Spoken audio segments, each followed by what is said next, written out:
not an audience that goes to an opera in the morning. What do you do in the evening? I'm going to take you for a little tour through an area that you're all very familiar with. It is your life, it is reality. But I have to ask you to put on your mental safety belts, because it will be rocky ride. Who, for example, of you this morning thought about that the gravity this morning was precisely right? And the composition of the air with 21% of oxygen was precisely right? I suppose nobody. And yet, if gravity would not be there, you would not be sitting in your chairs, you would be flying around.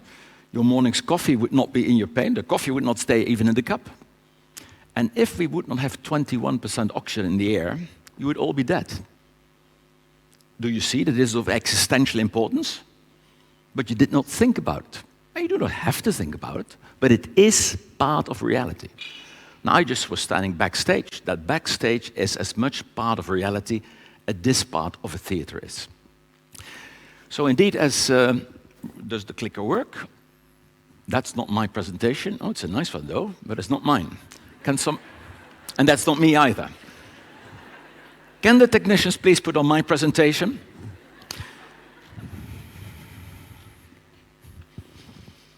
Yeah, that's my name. That looks more like it. And can we get the first one up? Or do I have to do that? Well, that's good. This is number 2, but this is actually it. So actually, I'm going to talk about an intersectional view of reality. And what you see here is a slide where you cannot see all the details. These are like, I think, 25 or so graphics of various dimensions. But what I'm asking you to do is to look at the pattern of each of those graphics. So obviously, the beginning of the line is the past, the end of the line is the present, and the question, of course, is where will these graphs go to? And what you do see, they all have a similar pattern. They have a strongly increasing trend line. Some may even see exponential. And I want to uncover that a little bit for you. So this is just a few lines here. And a very important line is actually this red line. This red line is the line of population, and it goes from 1750 till about now. And it's quite obvious. It's the number of people that determine the amount of food, and the amount of energy, and the amount of consumption, and the amount of waste. And you can see that here. You got like the water usage going up, we got the CO2 concentrations going up, we got ozone depletion, fishery depletion, number of cars, of course that only started in 1900, paper consumption, but also we have species extinction. So it's easy to understand that demographic developments have a very important impact on the future. Now, when you talk about demographic developments, one thing is to look at the number of people. As I just said, more people consume more, waste more, etc. You can also look at the age composition of a population. For example, a typical population is like a triangle where you got more young people and fewer old people. That's what you have in many developing countries. Not here. We are more like a pillar. We are kind of balanced. I lived 5-6 years in Japan. Japan is like a reversed triangle. And what does that mean? That means that there are more people to be taken care of as that can give care. And a third way of looking at population, so not number and age composition, is talent and education. It's like playing in a football team. If you're going to a big contest, you want to be on a good team because the likelihood that you will win is much bigger in a good team than in a bad team. Well, we are in for a game. And our team is humanity. And if we are well educated, we will be able to face the challenges of the 21st century better than when we're not well educated. And if I'm going to take you now for a ride through reality, it is to give you a deeper understanding of everyday things. And in the end, I will suggest 2 solutions, and one of them I already alluded to that will have to do with education. So this graphic, I'm going to challenge you a little bit intellectually, but it's not going to be difficult. You do not have to be Einstein, far from it. This basically shows us the kind of energy we have been using since about 1790. Now you may remember Stephenson invented the steam engine in the beginning of the 19th century, and that was made able because the British had discovered coal. And so what you see, in the early part it was all green, because all the energy people used was for agriculture, was the sunshine, the rain, the wind. We had windmills, the Benedictine monks, they built monasteries with water wheels, so we were using contemporary solar energy. Because wind is also solar energy, because it means you got higher pressure there, than there, pressure goes from plus to minus. And even the water wheels and the hydro dams is also solar energy, because what is driving the evaporation and precipitation cycle. So nearly all forms of energy are solar energy. So we were living on solar flows of the day. And that means that in the 200,000-300,000 years that we have been here as a species, we never grew to more than about 1 billion people. The bubonic plague actually reduced global population by 1/3, but it was never over 1 billion. And then suddenly, as you saw on the past graph, it started growing very much, leading to all the other things, the exponential curves. So if the number of people is driving all these other events, what actually drove the number of people? Well, that actually is where the blue came in. Because we actually stopped using just the daily flows. We started to use flows from prehistory, prehistoric solar energy, which nature had converted into hydrocarbon molecules in the form of coal or oil or gas. So basically, we started consuming solar energy from the past.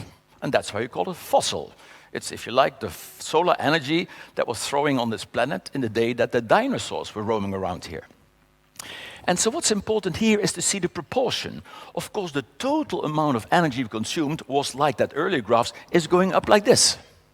But the composition, all at 100%, is like this. And so we now are living in a carbon pulse. That blue mountain that has gone up and is now getting down again, because we know what the disadvantages are of using stored prehistoric solar energy. It is triggering climate change. So we're now thinking about doing this differently. And so we think about renewables. Now, renewables is a very good idea, but actually there's nothing renewable about it. Now, sun and wind are of course free, but my car or my heating or my lights do not run on photons. They run on electrons. And my car does not run on wind either. I have to convert it, if it's an electric car, into electrons. So in order to use the free wind and free solar and free water flows, I need to capture it, convert it from photons to electrons, then store it because the sun is shining during the day and I've got the lights on in the evening, and I have to distribute it. Now, while sun and wind are free, the metals to capture, convert, store, and distribute are not free. Let's unpack that, because this is really important, but it is important to understand that whilst policymakers and politicians always talk at the top level, the happiness and the health of the people, and we do that by having a good society with economy and culture, of course, underneath that is the whole system of species and ecosystems, because where does your food come from? But even that is not the real foundation of our existence. The foundation of society as we know it today are materials, resources, and energy. And if you have less energy, then you can do less transformation. And growing food is a form of transformation. Building a product is a form of transformation. You transform the materials into a final product. Even delivering a service, you need input to get output. So to go from input to output is the process of transformation. And that requires energy. So if you got more energy, you can have more transformation. If you have less energy, there will be less transformation. So what is a renewables business? Now, one particular important ingredient of renewables is, of course, copper. the metal that conducts the electricity, is the windings around the magnet, so you can make a piece of metal a magnet, not a magnet, that's the principle of a electromotor. So we need copper. Now, this one new theme, perhaps, that's useful for you to take away is the concept of energetic remoteness. Energetic remoteness. How far away am I from getting something? To give you an example, if this is an apple and the apple hangs here, all I need to do is to open my mouth and step forward, and I got the apple. Now, if it's hanging there, I have to reach up to get the apple. If it's even higher up, I have to get a chair from backstage. If it's even higher up, I need a ladder. And if it's even higher up, I need to call the fire brigade to get a very long ladder. Now, the nice thing with an apple is that if you wait long enough under the tree, the apple will fall out of the tree. But you have to wait a bit. But copper will never fall out of a mine. We have to go and get it. Now, I work for a think tank, and in 2016, we interviewed a number of those big natural resource firms like Anglo-American, Rio Tinto, Billiton, these kind of firms. They got these big mining companies. And we wanted to know what the quality was of the average, say, copper ore 100 years ago. Do you have any idea what percentage of copper there was in copper ore? It was only 2%. Now, what that means is that there's only 2% in copper. If I want to have 1 ton of copper, I need to take out 50 tons of ore. That's what 2% means. And then we asked them, and how much is it today? Today, the world average quality of copper ore that's being mined, is it more or less than 100 years ago? Of course, it's less. Today, it is 0.5%. What does that mean? For the same 1 ton of copper, we now no longer have to excavate 50 tons, but 200 tons of ore. So the energetic remoteness has increased. Now, there's a certain gentleman in California who has just renamed his company X. Now, he thinks there's no problem at all because if we have run out of stocks here on this planet, we just go to Mars and get it from there. So if the average quality on Mars would also be 2% or even 10%, so what shall we do? Shall we take the ore to Earth and refine it here, or shall we put a copper refinery up there? In other words, there are 2 forms of energetic remoteness. The first one I just described is called density. If the density goes down, the energetic remoteness increases. But of course, if the physical distance increases, that also means the energetic remoteness increases. So neither way, this will work.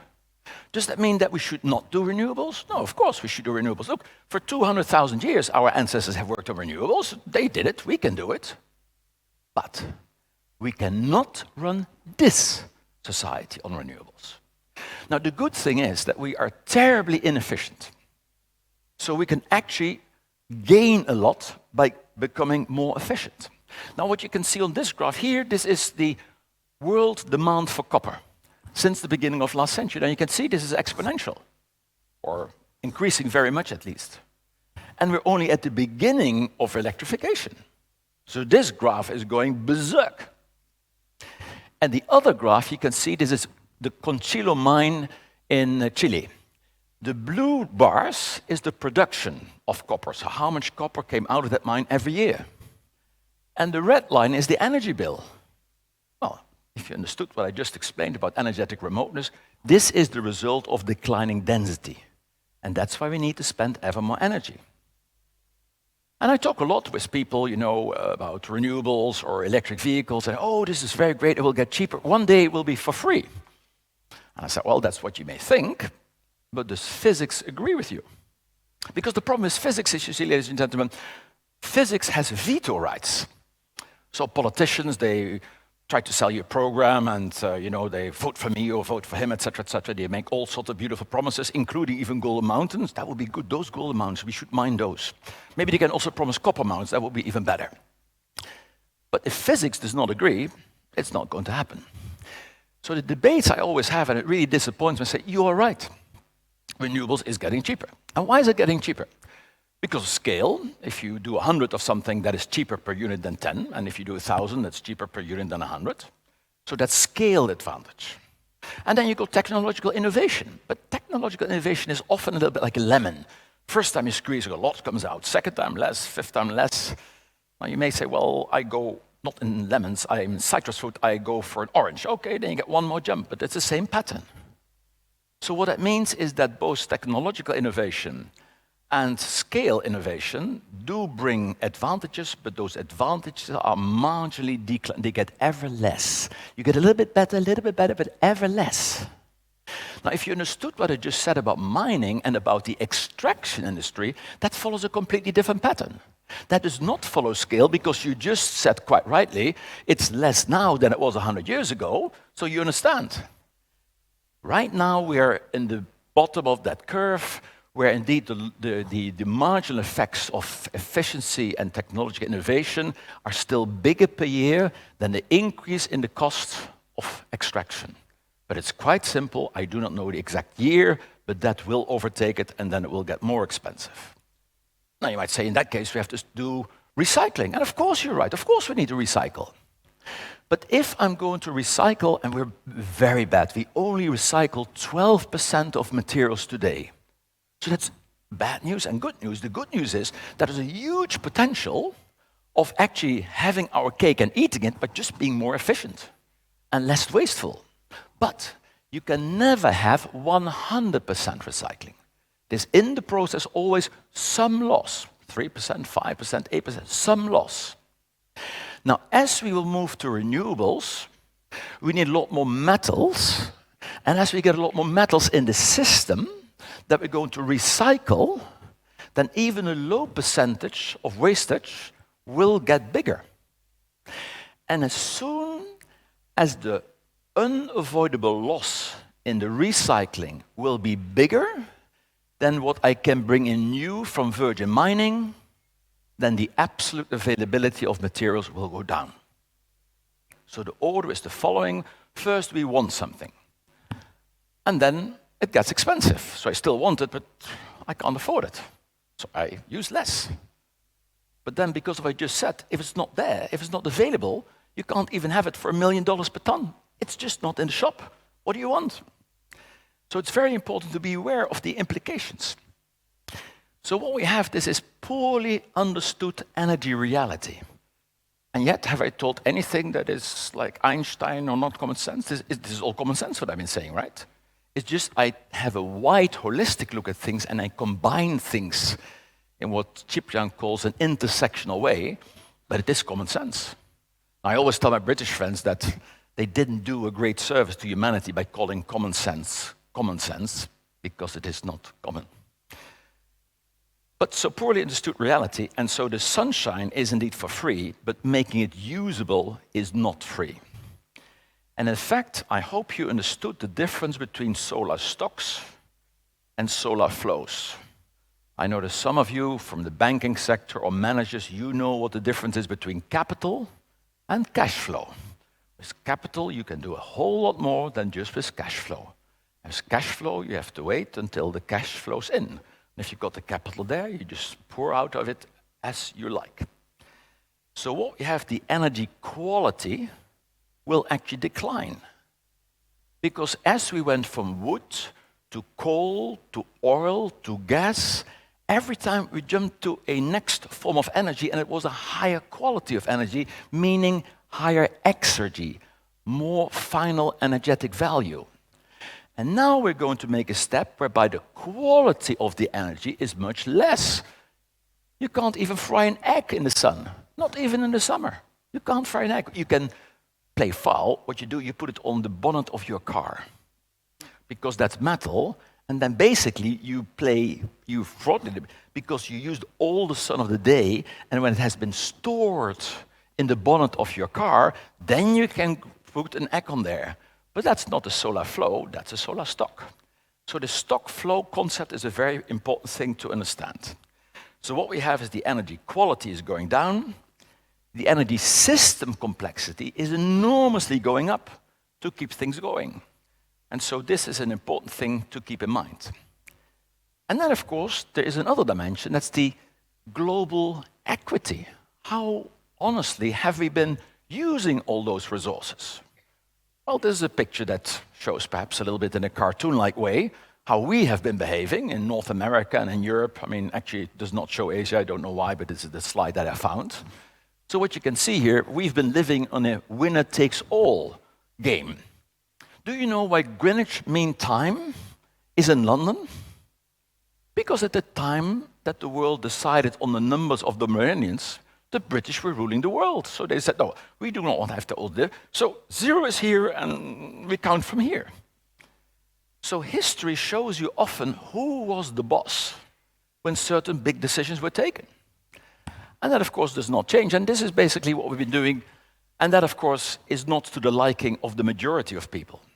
Now, actually, this morning, I read an interview by somebody who's for 25 years been working with the IPCC. You know, that's the intellectual board that works with the United Nations and the COP process. And he said, the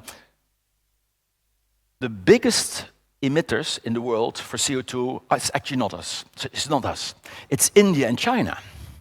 And I went back to him, yes, you're right. The location of the emission is India and China, but the cause of the emission is here.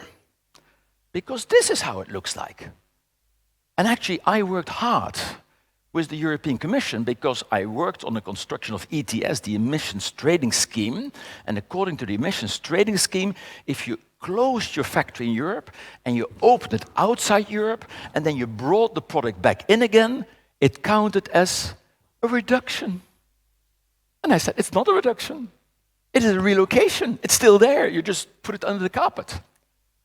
And it took 6 years to convince them that that was wrong, that if they continued that way, it would kill European industry, because those companies, those competitors that would close and go outside, they would bring it in without having to pay the taxes that you do have to pay. So we changed that. I'm a trained economist, but I have fallen off my faith. Because I don't think that economics is a science. It's a scientism. It's not a science like physics is a science. And here you can see why that is. With economics, we got simplified models, not really integration of all the things that I've just been talking about, very short term. And of course, the right column, you will immediately recognize that's part of reality as well. So the problem is that economics, the word economics comes from oikos nomos. Oikos means household, nomos means naming, measuring, managing. And you got ecology. That's a related word. Same oikos, household, but now we got logos.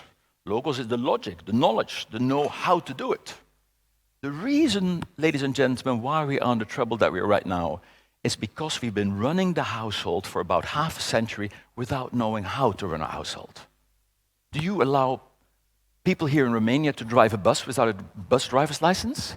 Well, that's what we do in politics. We allow them to drive buses without driver's license. And actually, this is a particular slide for my friend Ciprian, because he said, can you say something about economic theory? Now, do you recognize this green and blue pattern a few slides ago about the energy consumption? Whilst I cannot prove the causality, we can prove the sequentiality. Because historically prevailing economic theories follow the energy mix. So the economist who is most adept to, whose theories are most adept to use for the future is actually Adam Smith. Because he developed theories in an era where it was all renewables. Well, that's why we want to go back again, right? The problem is all the guys, well, it was mostly guys, sorry ladies, that came after him, they put a much more emphasis on transitionary phase of labor and capital. Labor is us, people, and capital is money. As if resources and energy does not play a role. So they were just blind, they did not see the whole reality, and hence they came up with all sorts of theories that don't work. And so, if you go back to old cultures, you know, even like our ancestors or First Nation nationals, be it in Canada or in Australia or New Zealand, or you maybe heard about Easter Islands and how that civilization came to an end because they chopped more trees every year as they were growing. And in the end, they were living on a rock that was windswept, where there was nothing left anymore because there were no birds, there was no fertilization of the agriculture. And it's very simple. The number of mature trees in the environment, if you start chopping, that goes down. As you would produce, goes up. What you want is you want a stable balance that the regrowth of trees is comparable to the annual consumption of wood. And so if we can say that prevailing economic theories have followed the energy mix, then we should be able to say something about what economic theories will become. And we can. Already efficiency is getting much more important economic theories. A new concept that I can nearly guarantee to you will come up in the next decade or two is the concept of sufficiency. Maybe even with personal carbon budgets, that you cannot buy something with only money, you also have to have the right to buy it from your carbon budget. And if you don't have that budget, you cannot buy it. You can have the money, but you can't buy it. Now, we can allow that you can buy some budget from, say, a student who doesn't want to drive a car and does not want to spend very much. Then you take part of his budget so you can have it. But overall, as a humanity, we then stay in budget. It's really important, ladies and gentlemen, to distinguish between what's important and what's not important. You all know, I've actually even seen people walking around with those round pins of SDGs. I've got a dozen at home. I never wear them. And I don't wear them because they are confusing. They do not show reality as it is. Those of you that read the book Animal Farm by George Orwell, which of course know was a parody on the Communist Party and the Tsar family, there's this famous line, all animals are equal, but some animals are more equal than others. Well, it's the same as the SDGs. You won't hear me say that any of them is not important, but some definitely are more important than others. Now, to clarify that this triangle on the left was made by Johan Rockström from the Stockholm Resilience Center, but even that was too complicated. So what you got there is like the international coordination, you got the economy, you got society, and you got the biosphere. And I said, for crikey's sake, let's put it like a ship. Of course, the most sexy activities on a ship are the economics, the deck activities on the deck. That's all the economics and the international coordination. But what's the most important part of a ship? It's the hull, because that keeps the ship afloat. Isn't that what a ship is? Something that floats on water. I thought that's the definition of a ship. So the hull is important. And the hull you've got above the waterline and below the water. If you've got a hole in the hull below the waterline, you will sink in port. If you have a hole in the hull above the waterline, well, you may leave port, but as soon as a little bit of waves, you'll go anyway. So when I consult with companies, I always say, if you do SDGs, fine, pick any ones you like, but pick at least one of the hull below the waterline and the hull above the waterline, because that is what will keep you afloat. Now, since this is about, I see, Chip-Jan, are we on time, or is the timer not running well? On the COP process, because it's about climate change. So this year, for the 28th time, we will talk about how can we reduce emissions. But whilst we were talking about it for 27 years, we've been doubling annual emissions. There is something deeply, deeply flawed, ladies and gentlemen, with the COP process. They've been trying for 27 years to open a big door with 3 locks that will open towards a future where we can contain global warming to 1.5 degrees. And they've been trying it to open it with the key of 1 lock. Supply-side solutions. We need supply-side solutions, but we also need demand-side solutions and nature-based solutions. And so the first solution that I want to present today is that we are now too late for the measures that tackle the cause to avoid tipping points. Practical example. Let's imagine you've got a headache, and I give you an aspirin. After 1 second, you still have a headache. After a minute, you still have a headache. After an hour, you still have a headache, maybe a bit less. The headache will only be over in 5 hours or tomorrow morning. So if COP28 would decide to do what they should decide to do, we'll still be too late. So we'll actually follow in the best possible way that lower blue line. And so the first solution is we have to actually engage in active cooling. And now I want to say just a few minutes something about clouds. Now, first about the Arctic and ice, because water on this planet is either ice, water, or vapor. Now, today we've got huge towers of ice in the Arctics, just as well, and they're very high because they're not in the water basin. Now, probably not many of you have been to Antarctica. This is one picture just to show you how big Antarctica is. It's bigger than the United States. It's bigger than Australia. And it is very high. Now, this is a picture that is unusual. This is like a fish perspective on the world. So we basically rotate it around. You can actually see one area is Antarctica, and that's the Arctic. What I want you to see and observe is that we would need 35 Antarcticas to cover all the water. What does that mean if 35 meters of ice melts? It means that worldwide oceans will go up by 1 meter. There is 2,000 meters of ice on Antarctica alone. And that will have this effect on the cities of the world, because the last 200 years, we've concentrated both the population and the capital assets on the coasts, because that's where you do trade, that's where you do processing. And so that is why we need to engage in solar radiation modification. So the incoming heat is coming in a short wave, and the Earth reflects it back in long wave. But the greenhouse gas emissions work like a duvet over us, and it's getting very hot. We're going for a hot house Earth scenario. Now, there are many ways that you can tackle that, but some of them are not very pleasant. Some of them have unintended consequences, and if things are not going well, it takes 2 years before it will have stopped. But just like when you got a tendency in your body to develop cholesterol, you can be on a cure homeopathically over a long period of time, and that will keep you okay all your life.